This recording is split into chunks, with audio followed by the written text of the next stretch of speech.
Okay, yesterday, a congressional hearing took place that, quite frankly, probably should have been rated R or worse for those who attended or who watched or participated in one way or another. And no, Congress was not discussing the latest obscenity laws related to public airwaves. Rather, it was the House Education Subcommittee on Elementary and Secondary Education holding a hearing on the use of pornographic and age-inappropriate material that's being used in school classrooms and libraries. And of course, Democrat members of the subcommittee accused these concerned parents and experts as people trying to censor or to ban books. These censorship laws are being enacted by extreme MAGA politicians under the pretext of parental rights, when in reality, it's a coordinated and apparently well-funded vocal minority of parents and conservative organizations pushing their personal agenda on others. Wow. Wow. That was Democrat Congresswoman Suzanne Bonamici, who is the ranking member of the subcommittee.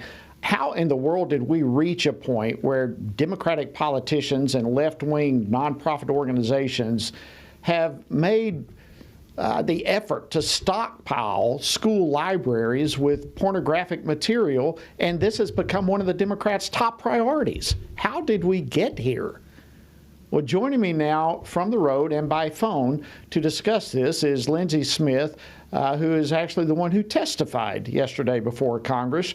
She is the chapter chair for the Montgomery County chapter of Moms for Liberty. Lindsey, welcome to Washington Watch. Thanks so much for taking time out of your busy schedule to join us. Hey, thanks for having me, and sorry that I'm on the road. I'm headed to a baseball tournament with my son. Well, good for you. I hope the good guys win that tournament, so cheer them on for us.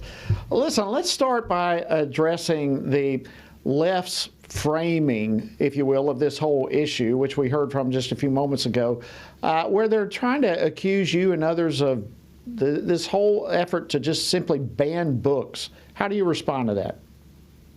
Yeah, I honestly started laughing when she said that yesterday, if I'm honest, because she used a 2-year term, like all this started 2-3 years ago. Well, 2-3 years ago is when COVID hit and parents started to hear what was going on in the classrooms and started to see stuff that was happening in the schools.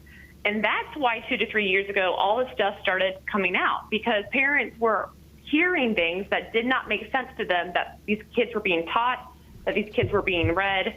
And so when parents start hearing that, you start asking questions. And the more you start asking questions, the more you go down these rabbit trails of all the stuff that you start seeing in classrooms. And in the Montgomery County's case, we have a whole curriculum apparently on it.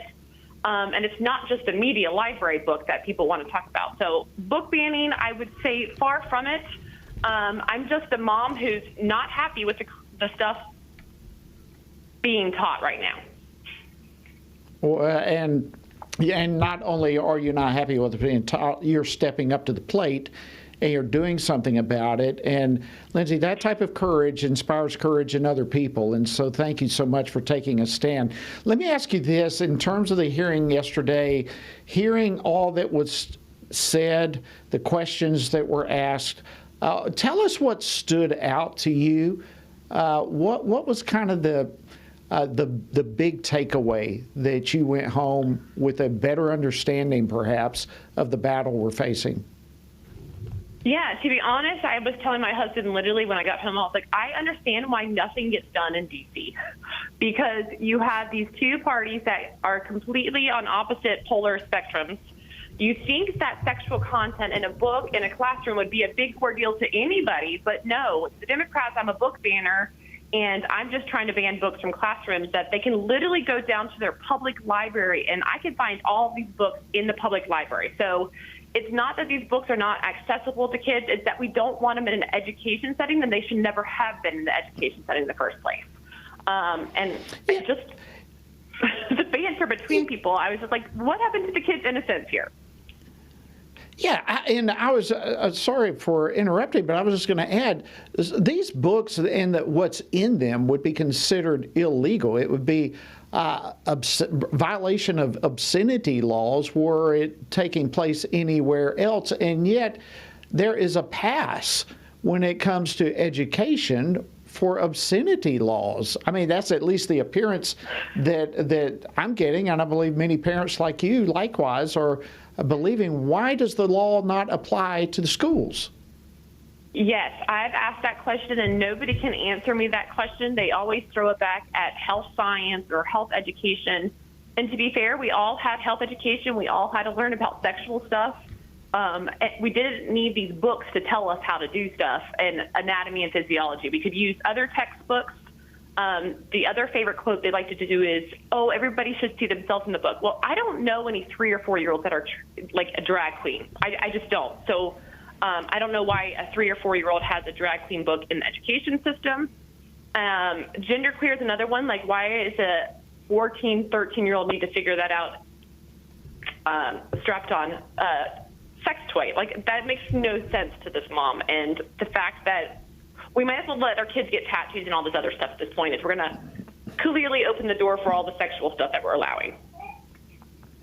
Absolutely. Well, Lindsey Smith from Moms for Liberty, again, want to say thank you so much for testifying yesterday at the hearing and in the midst of your busy schedule and a baseball tournament right now of great importance to you and your family, for taking time to join us today on Washington Watch. Thank you so much. You're welcome. Thanks for having me.